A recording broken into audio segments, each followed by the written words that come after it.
Di tanah yang dijuluki Zamrud Khatulistiwa, tersimpan kekayaan yang tak terhingga. Dari perut bumi Papua, Maluku, hingga Kalimantan, emas mengalir seperti nadi ekonomi bangsa. Tapi, pertanyaannya, siapa sebenarnya yang paling diuntungkan dari emas Indonesia? Di ketinggian lebih dari 4.000 meter di atas permukaan laut, berdiri tambang emas terbesar di dunia Grasberg. Dikelola oleh PT Freeport Indonesia, tambang ini menghasilkan lebih dari 1 juta ons emas per tahun. Bukan hanya emas, Grasberg juga menyumbang cadangan tembaga raksasa yang menjadi komoditas strategis global.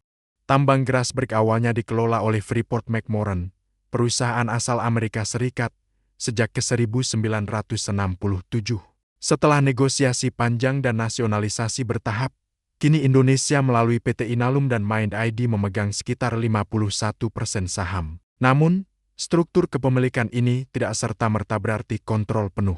Freeport tetap memegang kendali operasional dan teknologi, sementara Indonesia lebih banyak berperan sebagai pemegang saham mayoritas di atas kertas. Banyak yang bertanya mengapa negara yang kaya sumber daya ini masih bergantung pada teknologi dan manajemen asing. Jawabannya sederhana, tambang modern butuh modal, keahlian, dan jaringan pasar global. Dan disinilah dilema ekonomi sumber daya muncul. Setiap tahun, nilai produksi emas Indonesia mencapai lebih dari 150 triliun rupiah. Tapi berapa yang benar-benar masuk ke kas negara? Royalti dan pajak yang diterima pemerintah hanya berkisar antara 2 hingga 5% dari total nilai produksi.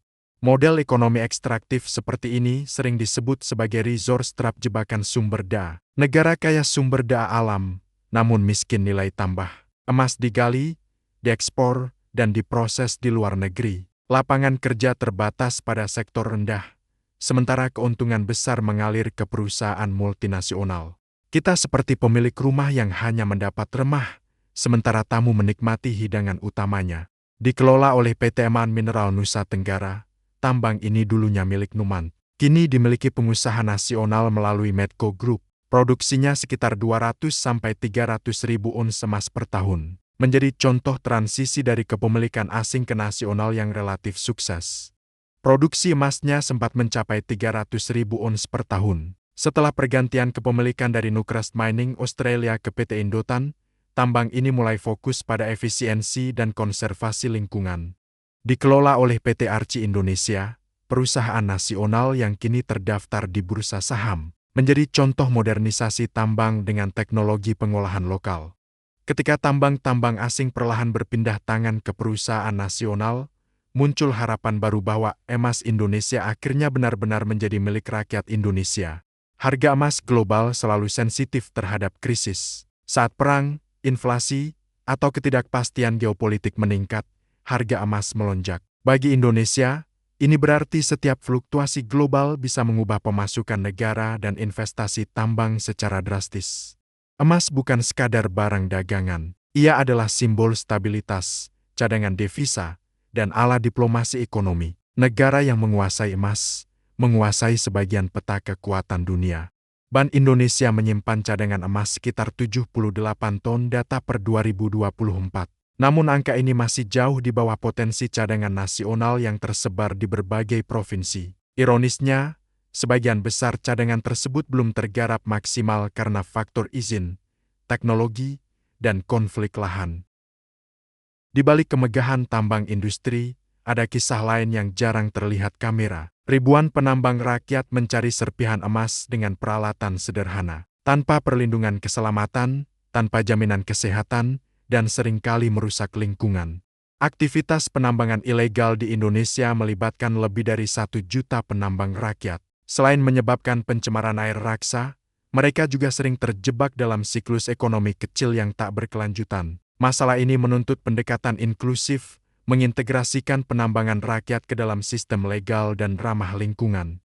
Masa depan tambang emas Indonesia bergantung pada satu kata, transformasi. Transformasi dari sekadar penggalian menjadi pengolahan. Dari ketergantungan pada asing menuju kemandirian industri nasional. Pemerintah telah mendorong pembangunan smelter emas dan tembaga di Gresik dan beberapa daerah lain. Tujuannya jelas, meningkatkan nilai tambah dalam negeri, menciptakan lapangan kerja, dan memperkuat posisi Indonesia di rantai pasok global logam mulia. Namun, Keberhasilan program ini bergantung pada 1. Kepastian hukum investasi, 2. Pengawasan lingkungan yang ketat, 3. Pemberdayaan masyarakat lokal. Jika semua berjalan baik, Indonesia bisa menjadi salah satu pusat pengolahan emas terbesar di Asia Tenggara pada 2030.